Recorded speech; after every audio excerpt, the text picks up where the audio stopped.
Today's topic is excretion. इससे पहले 3 life processes हमने पढ़ी है, कौन कौन सी? Nutrition, respiration, circulation and last one is excretion. वो 3 टॉपिक आपको क्लियर हो गए होंगे। अभी 4th और लास्ट लाइफ प्रोसेस हम कर रहे हैं, that is excretion. Excretion means क्या होता है? It is the process of removal of toxic waste from body of organism. हमारी बॉडी में जो भी वेस्ट इकट्ठा हो रहा है उसका बॉडी से बाहर रिमूव करने की प्रोसेस को हम बोलते हैं excretion.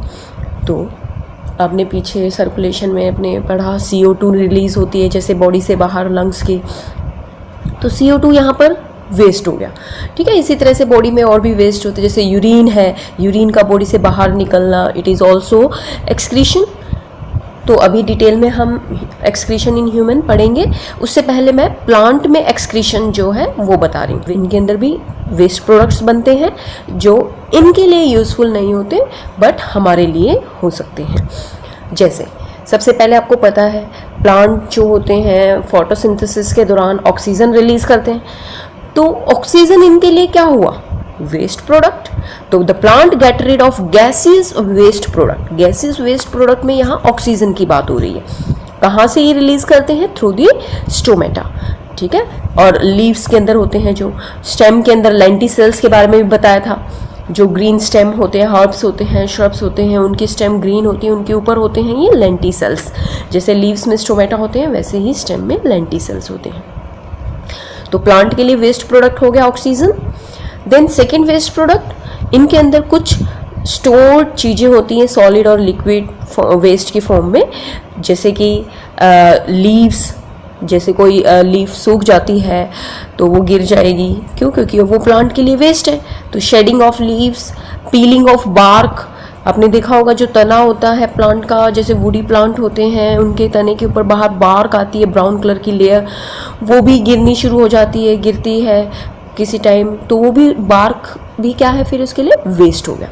Falling of fruits, fruits भी प्लांट के लिए कोई यूज़फुल नहीं है तो इसीलिए वो भी वेस्ट का ही काम करेंगे। तो फ्रूट भी यहाँ पर वेस्ट, वो प्लांट के लिए वेस्ट है, हमारे लिए तो यूज़फुल है बट हम यहाँ एक्सक्रीशन इन प्लांट पढ़ रहे हैं। तो जो भी वेस्ट होगा एक्सक्रीशन के थ्रू जो निकल रहा है प्रोसेस के थ्रू, वो यहाँ पर बता जा रहा है। The plants get rid of waste by secreting them in the form of gums and resins। अब जो प्लांट के अंदर जो वेस्ट प्रोडक्ट है वो गम्स और रेजिन्स की फॉर्म में भी बाहर आ सकते हैं। रेजिन्स क्या होता है? एक स्टिकी सब्सटेंस होता है जो मेडिसिन बनाने में यूज़ किया जाता है, ठीक है, और प्लास्टिक वगैरह बनाने में भी इसका यूज़ होता है। देन इसके बाद plant also excrete some waste substance into the soil. अब रूट्स के थ्रू भी सॉइल के अंदर वेस्ट प्रोडक्ट भी ये रिलीज कर सकते हैं। ये तो था आपका प्लांट में एक्सक्रीशन। प्लांट के लिए कौन कौन से यहाँ पर एक्सक्रीटरी सब्सटेंस है जो वेस्ट है वो कैसे रिलीज कर रहे हैं, ठीक है। इसके बाद आता है हमारे पास एक्सक्रीशन इन एनिमल्स।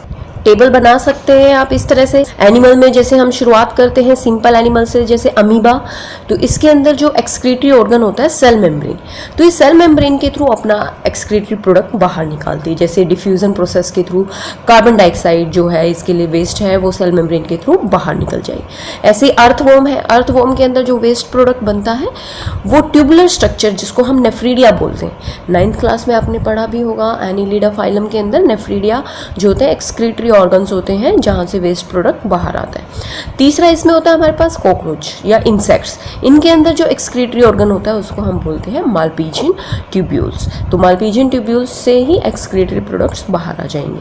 फिर इसके बाद है ह्यूमन। ह्यूमन के अंदर क्या होता है एक्सक्रीटरी ऑर्गन? वैसे तो किडनी हम बोलते हैं, पर किडनी की भी स्ट्रक्चर एंड फंक्शनल यूनिट होती है nephron, tube like structure nephron, जो रिमूव करती है वेस्ट को फ्रॉम दी ब्लड।